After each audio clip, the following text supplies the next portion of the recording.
son rêve, c'est précisément d'intégrer l'armée allemande et de se battre. Mais il est d'abord de santé fragile, et ensuite il est né en 1900, donc c'est un peu juste pour l'engager sur le front. Il en garde une grande frustration, d'autant plus que, comme pour beaucoup d'Allemands de son époque, la vie militaire lui a beaucoup plu, à cause de la discipline, parce que c'était aussi un milieu où on n'avait aucun souci à se faire pour le lendemain, où on était pris en charge. Alors, il est comme beaucoup de gens de son époque, surpris, frustré par la défaite de 1918, incroyable de leur point de vue, parce que l'Allemagne était infaillible, et si l'Allemagne était infaillible, eh ben on cherche une cause, et la cause, elle peut être que dans une trahison. La trahison, ce sont les Juifs. Bon, alors c'est quelqu'un qu'on sous-estime parce qu'on le considère gris, c'est pas un sportif comme d'autres dirigeants nazis, il a l'air insignifiant, bureaucrate, tout ce que vous voulez, ça va jusqu'à cette formule tout à fait fausse de Jünger, mais qui a souvent été citée, disant que jusque dans la mort, il avait ressemblé à un chef de bureau de poste. Bon, on a toujours pris Himmler pour quelqu'un d'insignifiant, or il est devenu le chef de l'appareil de terreur nazi, et il était de facto en 1945, et peut-être même dès 1942, 41-42, le numéro 2 du régime.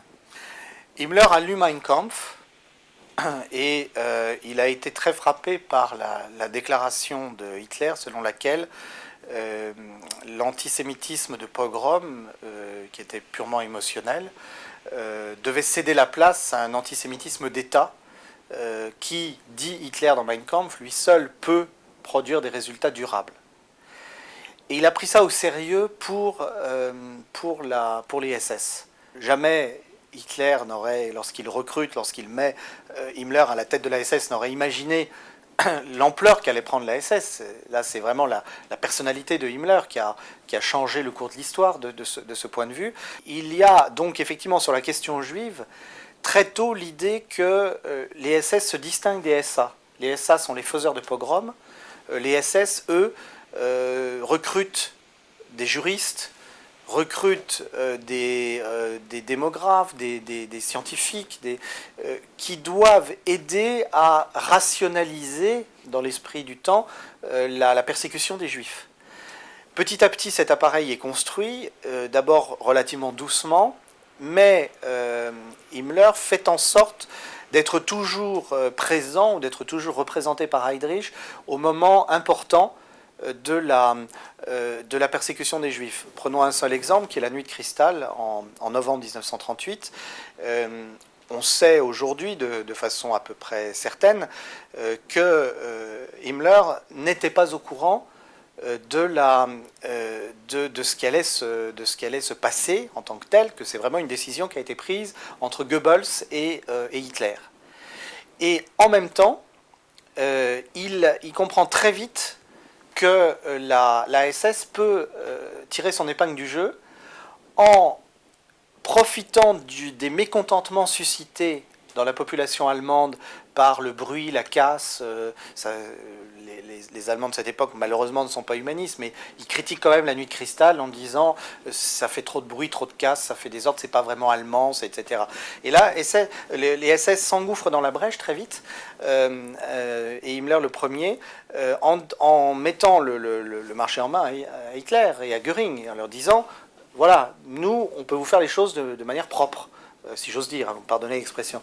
Et à partir de là, tous ces gens qui ont travaillé depuis 32, 33, 34 à la classification des catégories raciales, à l'identification des juifs, au recensement des populations juives théoriquement à travers le monde, etc., peuvent commencer à agir. Ça n'aurait pas eu d'effet si Himmler n'avait pas par ailleurs conquis la police entre 1933 et 1935. Et en mettant la main sur l'appareil policier, et en particulier sur ce qu'on appelle dans chaque land allemand la police politique, tout d'un coup, il entre au cœur du système de pouvoir et du système de surveillance nazi. Et c'est à ce moment-là qu'il est en mesure de négocier avec Göring et de lui demander de prendre la direction aussi, que lui, Himmler, puisse prendre la direction de la police prussienne. Et Hitler, qui a besoin des SS pour se débarrasser des SA, demande à Göring de céder la place.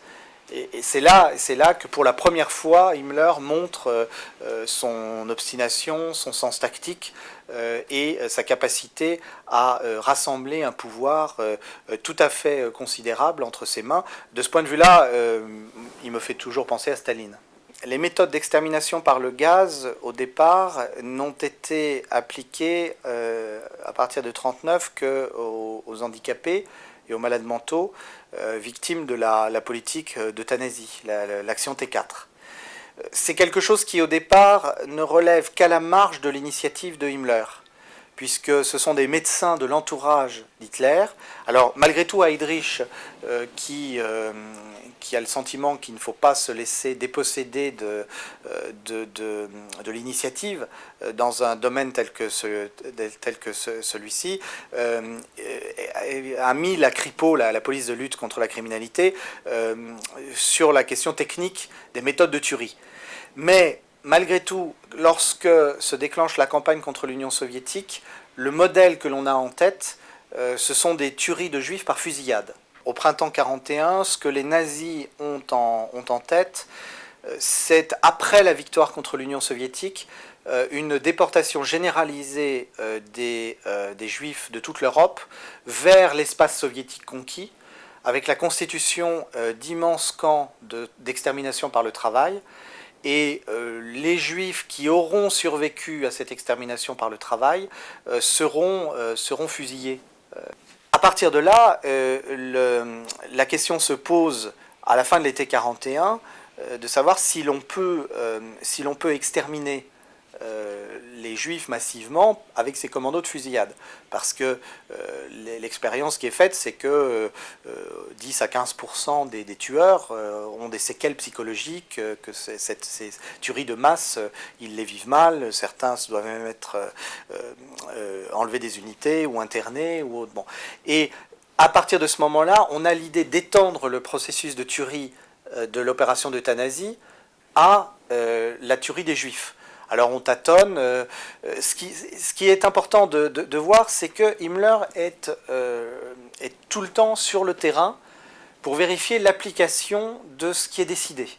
Et c'est ce qui fait la complexité de son personnage, c'est qu'il est d'une part un bureaucrate passionné, un modèle d'organisation bureaucratique, et en même temps, il est en permanence en inspection sur le terrain. Donc il n'est pas simplement ce bourreau de bureau, comme on a dit dans un mauvais jeu de mots, que certains historiens ont voulu voir.